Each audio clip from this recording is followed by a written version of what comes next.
ini kita akan sambungkan pembahasannya dengan pembahasan tahun lalu, yaitu kalau para adik-adik dan juga para hadirin wal hadirat masih ingat, di tahun lalu kita pembahasannya sudah nyampe di cerita tentang Siti Masyitoh, yaitu tukang sisir daripada Raja Fir'aun, yang kemudian beliau ini beriman kepada Allah, tapi imannya sembunyi-sembunyi, khawatir akan ada orang yang mengganggu daripada keimanannya itu, sehingga beliau pun kemudian pada suatu saat ketahuan bahwa beliau beriman, dan akhirnya dicelupkan ke dalam belanga yang berisi air mendidih anak-anaknya dan juga semua keluarganya. Itu cerita di tahun lalu.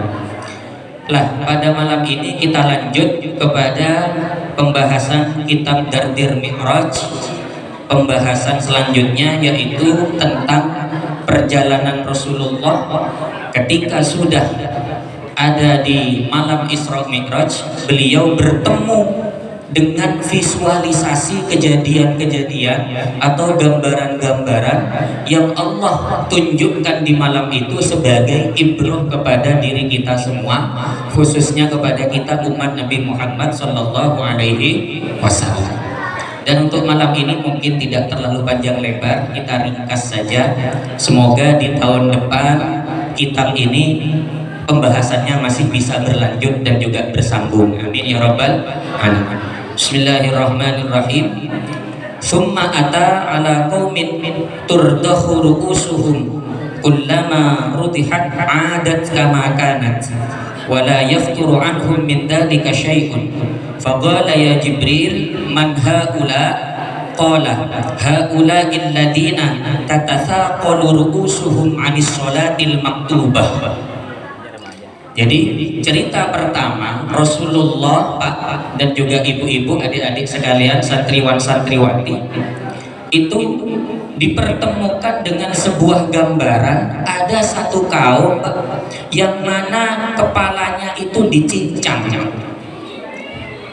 Setiap kali dicincang, ditarik, maka kemudian kepala mereka ini pun pecah, dari mulai ubun-ubun sampai ke bagian dalam otaknya itu ditarik, kemudian kembali lagi utuh seperti semula, ditarik lagi, dicincang, ambiar lagi, kemudian kembali lagi, dan terus seperti itu berulang-ulang.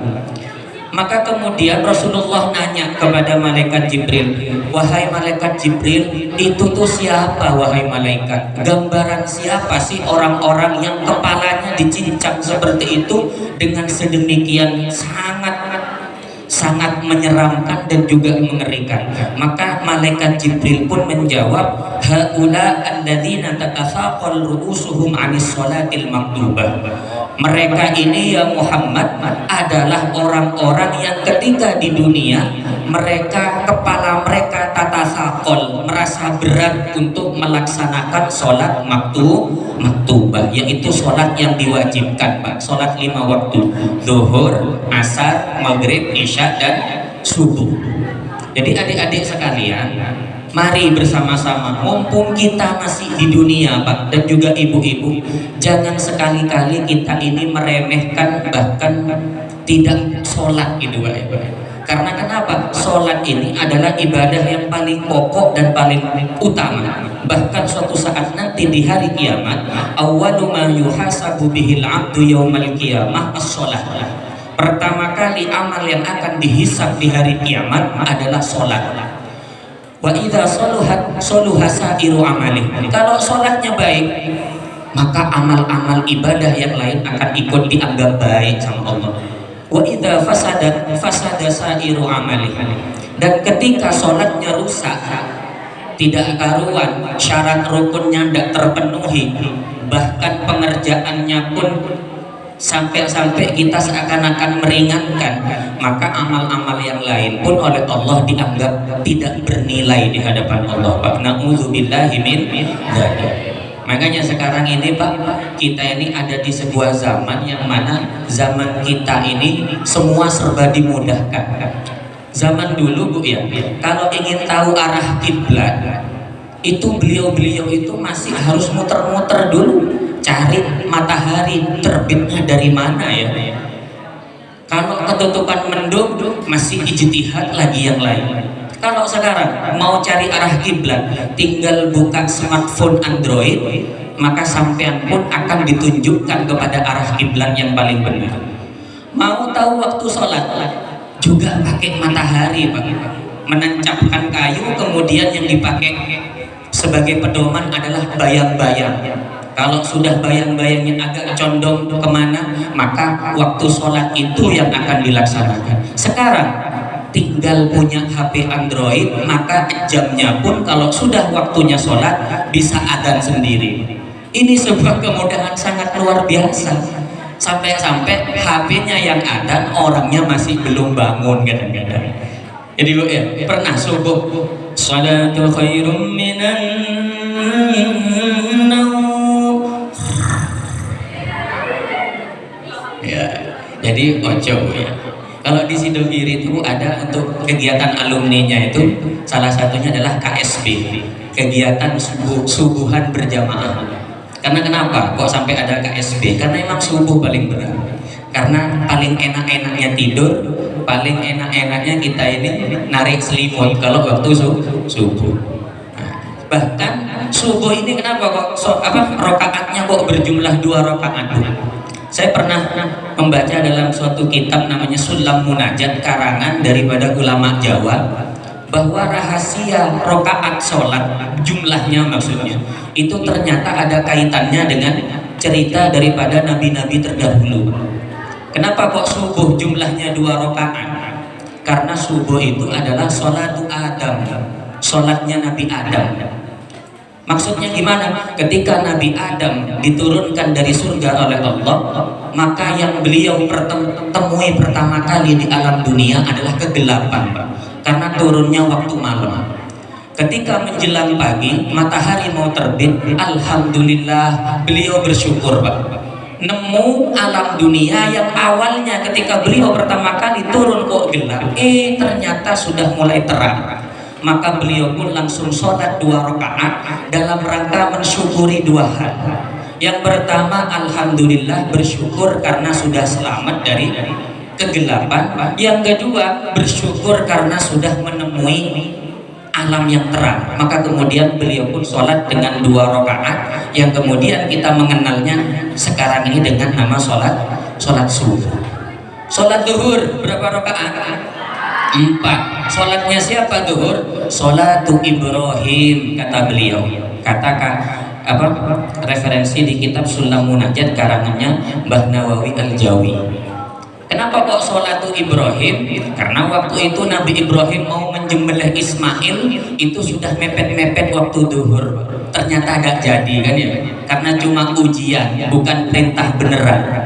Kenapa kok harus 4? Karena mensyukuri 4 hal.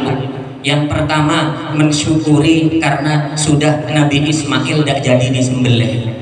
Yang kedua, mensyukuri bahwa alhamdulillah Nabi Ibrahim lolos ujian, digoda setan jangan ngerjain, tetap ngerjain. Bersyukur beliau. Yang nomor 3, bersyukur karena sudah mendapatkan rahmat Allah. Dan yang terakhir, bersyukur karena Ismail diganti dengan embek bibas, nggak jadi disembelih. Maka beliau pun sholat pada waktu zuhur itu sebanyak 4 rakaat. Lalu kemudian sholat asar berapa rakaat Bu? 4. Sholatnya siapa asar? Sholatu Yunus. Sholatnya Ustadz Yunus, bukan. Sholatnya Nabi Yunus. Kenapa kok 4 rakaat jumlahnya? Mensyukuri 4 hal. Karena Nabi Yunus ini ketika beliau, kalau bahasa orang sekarang, ya sedikit ngambul lah dengan kaumnya, kemudian pergi, maka Allah pun memberi teguran dengan dicemplungkan ke dalam laut dan dimakan oleh seekor ikan. Maka ketika beliau ada di dalam perut ikan itu, beliau menemui 4 kegelapan.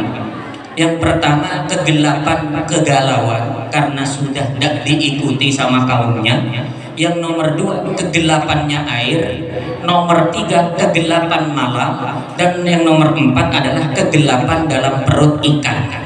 Ketika beliau dimuntahkan oleh ikan itu, maka beliau pun langsung sujud kepada Allah sebanyak 4 rakaat, yang kemudian kita menyebutnya sekarang dengan sholat asar. Nomor selanjutnya adalah sholat maghrib. Berapa rakaat? 3. Sholatnya siapa sholat maghrib? Sholatu Isa, sholatnya Nabi Isa. Kenapa kok 3 Ustaz? Karena Nabi Isa itu kalau dakwah dulu senengannya malam-malam menjelang surup matahari itu, kemudian beliau pun mensyukuri 3 hal kepada kaumnya, menunjukkan bahwa loh, Nabi Isa itu kan kalau dalam kaum Nasrani dianggap Tuhan, betul apa tidak? Maka beliau pun memperlihatkan di hadapan kaumnya sujud 3 kali. Kenapa kok sujud 3 kali? 1, menafikan. Apa menafikan itu? Mentiadakan bahwa aku ini bukan Tuhan. 1. Yang kedua, mentiadakan bahwa ibunya bukan Tuhan. Nomor 2. Dan yang nomor terakhir adalah menetapkan bahwa Tuhan itu hanyalah satu, yaitu Allah Subhanahu wa Ta'ala. Dan yang terakhir, sholat Isya. Sholat Isya berapa jumlah rakaatnya? 4. Kenapa jumlahnya 4? Sholatnya siapa Isya ini? Sholatu Musa, sholatnya Nabi Musa. Kenapa kok 4? Karena Nabi Musa mensyukuri 4 hal. Yang pertama apa? Mensyukuri karena alhamdulillah selamat dari kejaran Raja Fir'aun ketika beliau membunuh orang. Waktu itu bukan membunuh ya, bantuin orang yang dari kaumnya sendiri. Akhirnya beliau kabur ke Madian. Karena selamat, beliau mensyukuri hal ini. Nomor 2, karena mensyukuri alhamdulillah ketika lari ke Madian dapat istri dan mertua. Siapa nama mertuanya Nabi Musa? Siapa nama mertuanya Nabi Musa alaihissalam ketika lari ke Madian? Nabi Syu'aib apa Yakub? Nah, berarti besok harus diputeri film-film ya, film-film kisah-kisah Nabi dan Rasul. Jadi mertuanya Nabi Musa namanya Nabi Syu'aib, yaitu yang berada di kota Madian. Dan yang terakhir adalah dalam rangka mensyukuri alhamdulillah selamat dari kejaran Fir'aun ketika melewati sungai Laut Merah atau Sungai Nil. Jadi ini ya, jadi kita perlu untuk memang menggali khazanah-khazanah keislaman yang berkaitan dengan kisah Nabi dan Rasul gitu juga.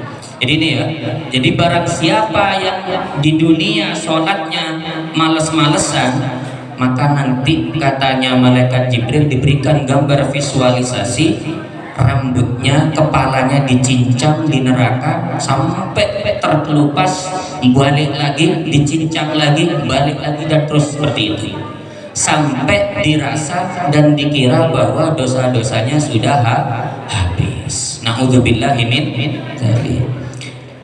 Selanjutnya summa ata ala qaumin ala akbarihim ruqa'un wa ala adbarihim ruqa'un yusarrahuna kama tusrahul ibil wal ghanam wa ya'kuluna wa radfu jahannam wa hijaratuha faqala man haula ya Jibril qala haula alladhina la yu'adduna shadaqati amwalihim wa ma dhalamahumullahu syai'an. Ditunjukkan lagi Pak beberapa orang yang kemudian digiring sebagaimana digiringnya unta dan juga hewan-hewan ternak. Siapa orang-orang ini? Yaitu orang-orang yang enggan untuk membayar zakat. Bahkan bukan hanya digiring sebagaimana hewan Pak ya. Bahkan mereka ini dilempari dengan bebatuan dari api neraka jahanam, dari baranya juga Bu ya. Orang-orang yang nggak mau sedekah atau sedekah yang bersifat wajib maksudnya yaitu zakat. Karena kita tahu bahwa perintah sholat dengan zakat itu sepaket. Gimana perintahnya dalam Al-Quran? Wa aqimus sholata wa atuz zakata. Jadi dirikanlah sholat dan tunaikanlah zakat. Karena zakat ini termasuk penghubung kita Bu dengan dimensi sosial, yaitu dimensi horizontal, yaitu sesama muamalah hablum minan nas. Kalau sholat hablun minallah, yaitu dimensi vertikal. Makanya dalam perintah Al-Quran itu wa aqimus sholata wa atuz zakata sepaket. Kalau orang cuma mengerjakan sholat tapi tidak ngerjain zakat, tidak menunaikan zakat, maka dia dianggap masih kurang sempurna dalam hal mendekatkan diri kepada Allah Subhanahu wa ta'ala. Dan orang-orang ini suatu saat akan diberi siksaan sebagaimana yang sudah saya sebutkan barusan. Na'udzubillahi min dzalik. Sampai tahu nggak kenapa sedekah atau zakat itu kenapa sangat berat untuk dilakukan? Karena Al-Quran sendiri sudah mencetuskan dalam sebuah ayat, wajahidu bi amwalikum wa anfusikum. Apa artinya wajahidu? Wajahidu, dan berjuanglah atau jihadlah bi amwalikum dengan harta-harta kalian, wa anfusikum dan diri-diri kalian. Kalimat yang pertama dipakai Pak, yang didahulukan amwalikum, anfusikum dibelakangin sedikit. Apa isyarah yang mau ditunjukkan oleh Allah? Isyarah yang mau ditunjukkan oleh Allah bahwa adalah ibadah yang berkaitan dengan harta itu sangat berat, lebih berat ketimbang ibadah yang ada sisi membawa diri atau badan.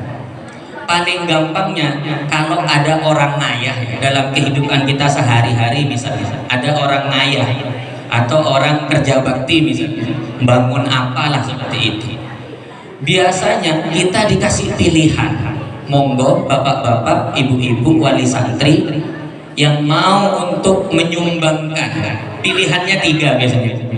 1, menyumbangkan harta. Yang kedua, menyumbangkan tenaga. Nomor 3, menyumbangkan pikiran.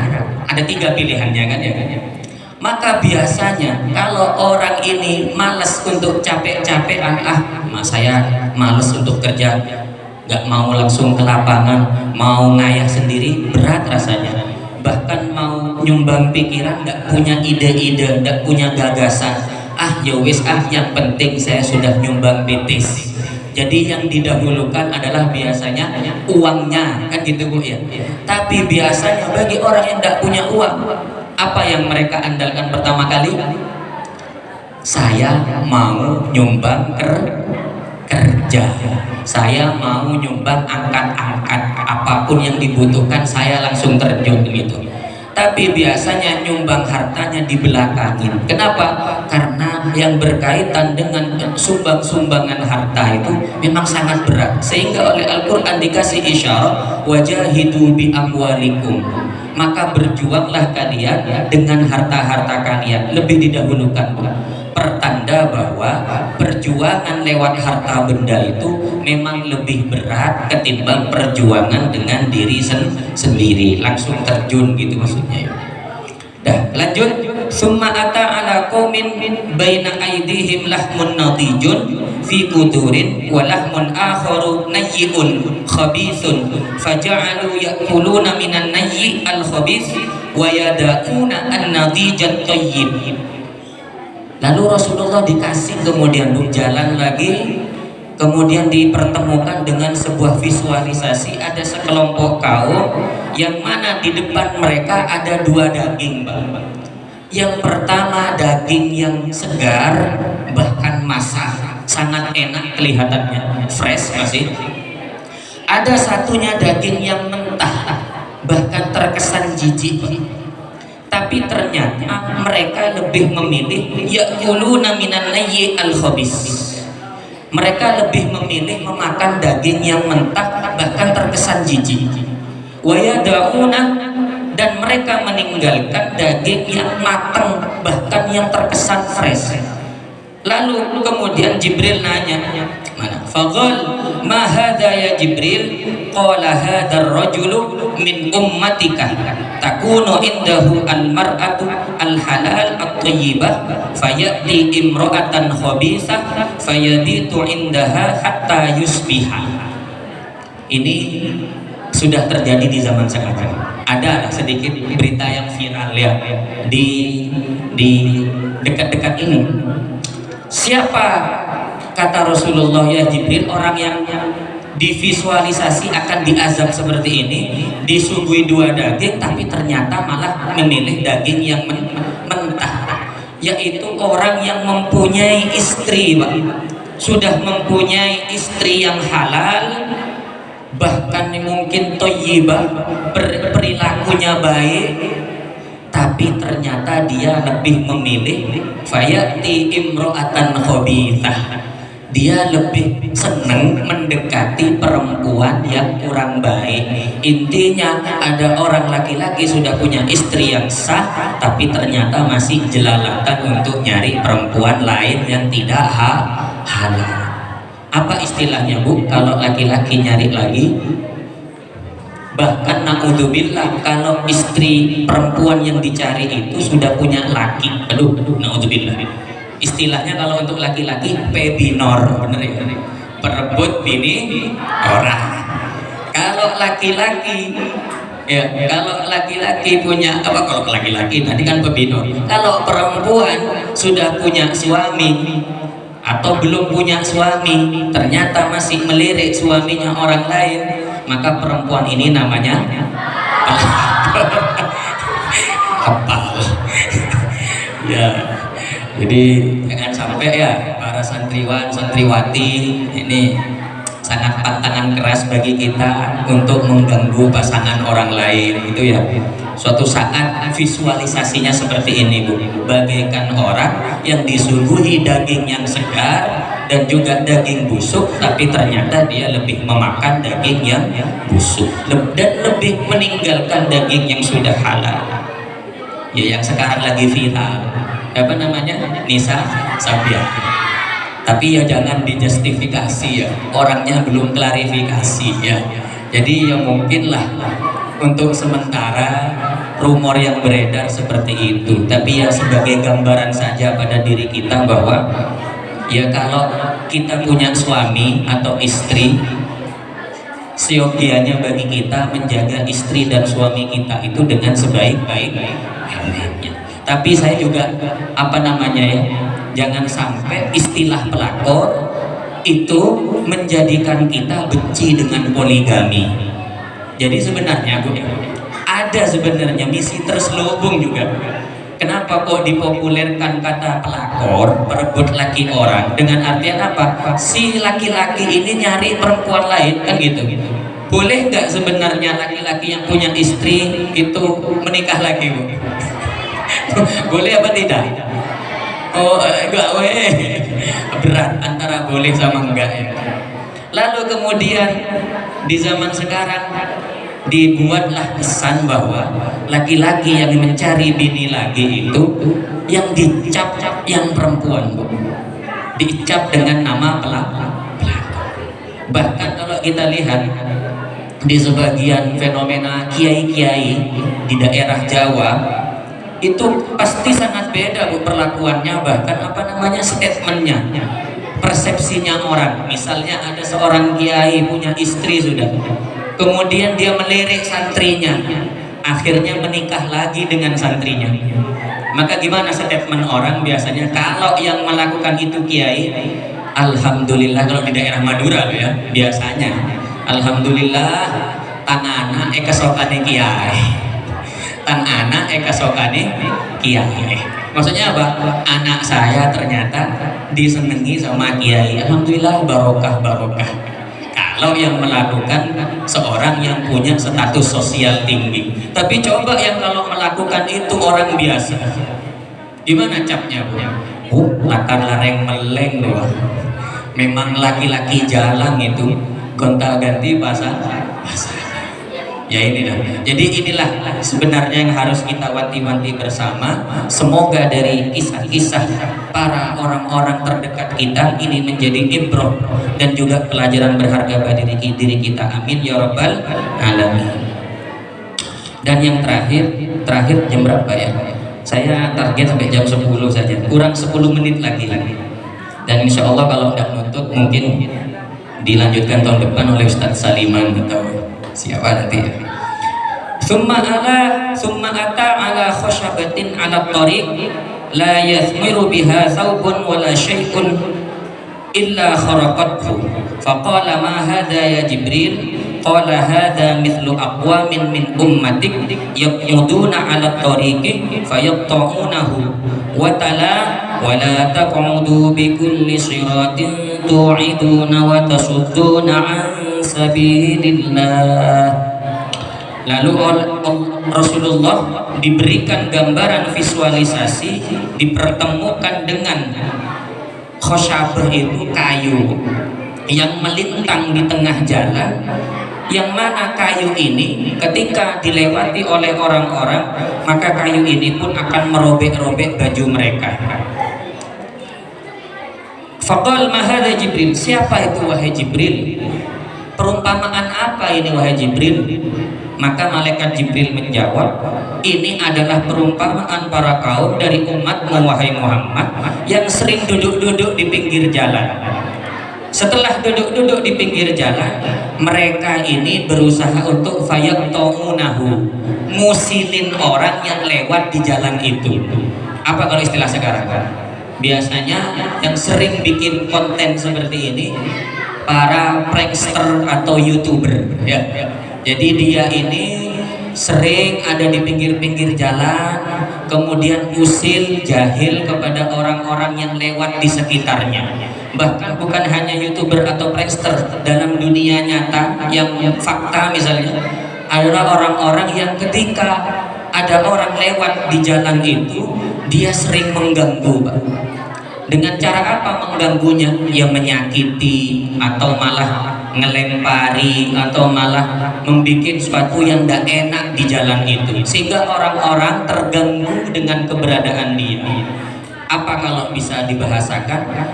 Orang-orang seperti ini adalah orang-orang yang berjuluk sampah masyarakat biasanya. Sering ganggu orang, Bu. Sering nyakitin perasaan orang kalau lewat di depannya. Na'udzubillahi min dzalik. Sampah masyarakat itu diumpamakan dengan sebuah pepatah, wujuduhu ka'adamihi, adanya seperti tidak ada. Kenapa kok dianggap tidak ada padahal dia masih hidup? Karena selalu memberikan efek onar dan memberikan efek tidak nyaman kepada orang. Beda dengan orang baik. Kalau orang baik itu statusnya adamuhu kawujudihi, tidak adanya seperti ada. Contoh siapa? Para wali-wali Allah, para kiai-kiai yang berpengaruh, seperti contoh Kiai Haji Muhammad Yasin Sa'ad. Beliau mungkin telah wafat jasadnya, tapi masih bisa memberikan efek positif kepada orang-orang di sekitarnya. Dengan cara apa? Dengan cara masih ditemukannya inspirasi dan juga motivasi dari beliau. Masih banyaknya orang yang menjalankan dawuh-dawuh dari beliau.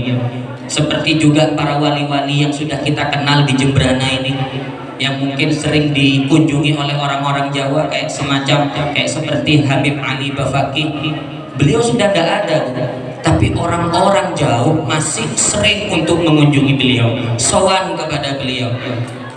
Adamuhu kawujudihi, tidak adanya masih seperti ada, meskipun sudah wafat tapi ternyata masih hidup di hati masyarakat.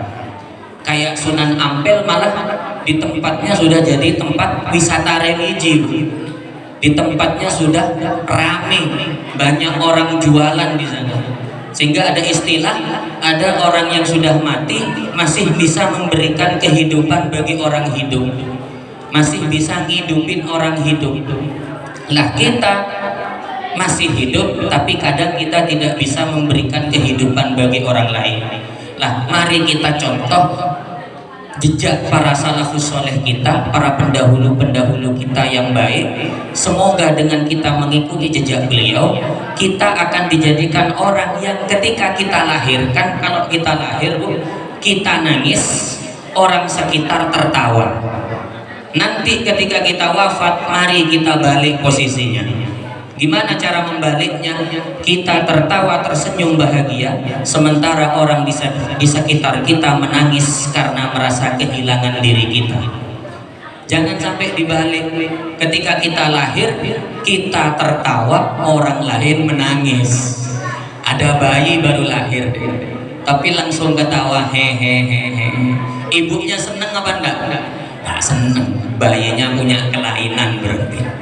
Karena faktor yang paling alami bagi bayi kalau sudah lahir adalah menangis. Orang lain di sekitarnya tertawa, tersenyum. Alhamdulillah anakku wis lahir. Besok kalau mati balik Bu posisinya Bu. Kita mati dalam keadaan tersenyum bahagia, semacam seperti Kiai Haji Muhammad Yasin Sa'ad, wafatnya dalam keadaan yang bagus, husnul khotimah, dalam keadaan mengajar. Beliau tersenyum karena sudah mendapatkan gambaran tempat yang akan beliau tempati di surga. Sementara orang-orang di sekitarnya menangis karena merasa kehilangan. Jangan sampai dibalik. Kitanya ketika mati menangis karena sudah dipersiapkan gambaran neraka dan juga azab, tapi orang-orang di sekitar malah tersenyum bahagia. Alhamdulillah yang sering gangguin ayam saya sudah mati tuh ya. Alhamdulillah yang sering ngelemparin rumah saya udah tidak ada lagi, mati kau mat kan gitu ya. Na'udzubillahi min dzalik. Jangan sampai kita menjadi orang yang seperti itu. Nah, mungkin cukup ini yang dapat saya sampaikan. Insya Allah sudah pas jam 10 kurang 3 menit. Semoga apa-apa yang dapat saya sampaikan ini meskipun ringkas dan juga tidak terlalu banyak, karena kalau kitab Dardir ini dihatamkan insya Allah lama ini karena penjelasannya banyak. Insya Allah semoga tahun depan di Isra Mi'raj yang di tahun berikutnya 2022 kita masih bisa menyambungkan ngaji kitab Dardir Mi'raj ini. Amin ya rabbal alamin. Dan akhiran dari saya langsung doa. Dan untuk lebih barokahnya pertemuan kita pada malam hari ini, mari kita tundukkan kepala sejenak, kita khusyukkan hati sejenak untuk bermunajat kepada Allah, berdoa kepada Allah dengan barokah dan juga dengan wasilah Rasulullah SAW. Semoga apa-apa yang kita laksanakan pada malam hari ini menjadi catatan amalan baik yang bisa menjadikan wasilah diri kita sampai ke surganya Allah, mendapatkan tempat yang layak di sisi Allah, ditinggikan derajatnya di sisi Allah, dan juga dikumpulkan bersama para nabi-nabi Allah. Semoga para wali-wali Allah, para syuhada, para as-solihin, sehingga nantinya kita dapat berkumpul bersama orang-orang baik seperti halnya di dunia kita berkumpul dengan orang baik. Semoga nanti di akhirat kita juga berkumpul dengan orang baik. Amin ya rabbal alamin. Bismillahirrahmanirrahim. Alhamdulillahi rabbil alamin. Allahumma salli ala Muhammad wa ala ali sayyidina Muhammad. Allahumma salli wa sallim ala sayyidina Muhammad fil awwalin wal akhirin. Wa salli wa sallim ala sayyidina Muhammad fil nabiyyin wal mursalin. Wa salli wa sallim ala sayyidina Muhammad fi kulli waqtin wa hin. Wa salli wa sallim ala sayyidina Muhammad fil mala'il a'la ila yaumiddin. Wa salli wa sallim ala sayyidina Muhammad hatta tarithal arda wa man 'alaiha wa anta khairul warithin. Allahumma salli ala sayyidina Muhammadin salatan tunjina biha min jami'il ahwali wal afat wa taqdi lana biha jami'al hajat wa tutahhiruna biha min jami'is sayyi'at wa tarfa'una biha indaka a'lad darajat wa tuballighuna biha aqsal ghayat min jami'il khairat fil hayat wa ba'dal mamat.